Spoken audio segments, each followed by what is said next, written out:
Hey, Chiefs Kingdom. The Chiefs made a flurry of minor moves earlier today, and we will get into that in just a moment. But first, help us out. Subscribe to the channel. We're closing in on 28,000 subscribers as we sit at 27,509. If you want consistent Chiefs coverage, I'm talking Chiefs news, rumors, free agency buzz, draft coverage, as well as some live shows and live Q&As. Hit that big red button, subscribe, share the link with a friend, youtube.com/ChiefsTV.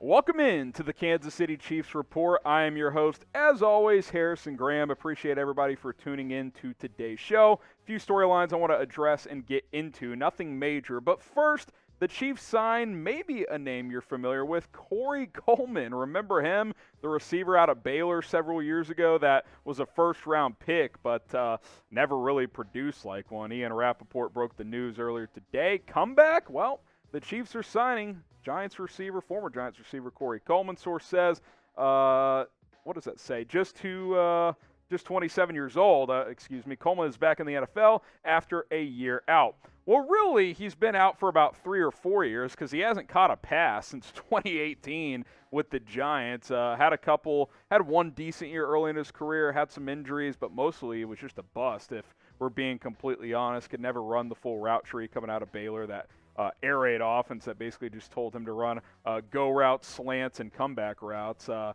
Very limited on that front, but had some explosiveness in college. He'll join this depth chart. We'll see where he plugs in. He'll have to fight for a roster spot, obviously, but this is a no harm, no foul type of signing. He can compete for a roster spot if he's got a little bit of juice left in the tank. Cool, he can be wide receiver 5 or 6. If not, you cut him, no big deal whatsoever. I'll be honest, I haven't heard Corey Coleman's name in a couple of years. Who will be wide receiver 4 for the Kansas City Chiefs? Because you have Tyreek Hill, Juju Smith-Schuster, McCole Hardman. Those will be your top 3. Who's going to be the 4th guy? Is it going to be Josh Gordon, Darius Fontaine? Is it going to be someone else, like a draft pick, Cornell Powell? Maybe he gets into the mix this year. Predict it for us. Who will be the number 4 receiver for the Chiefs?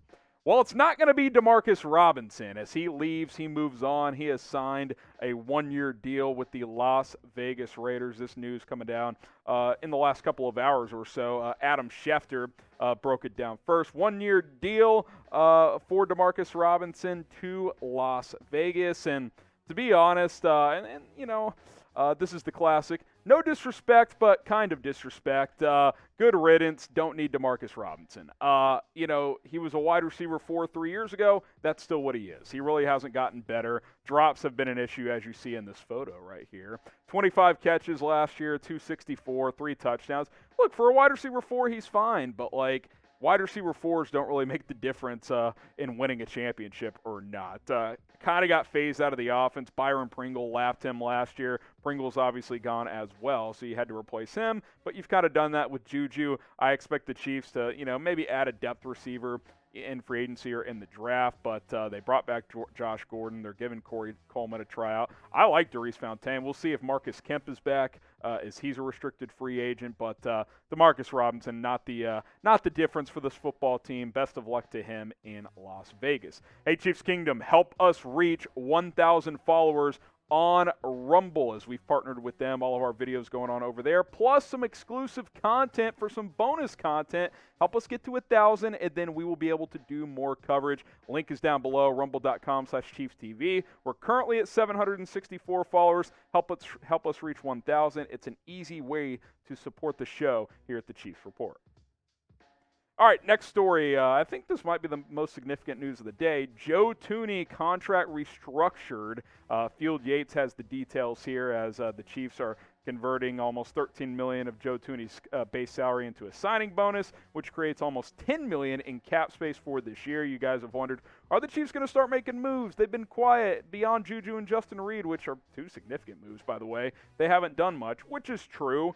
But there you go. You convert that salary, get some cap relief. I think the Chiefs do need to make some moves on this team. You need more help on defense. Corner, you need help. Pass rusher, you need help. Both at defensive tackle and defensive end. You probably could use another linebacker next to Willie Gay and Nick Bolton.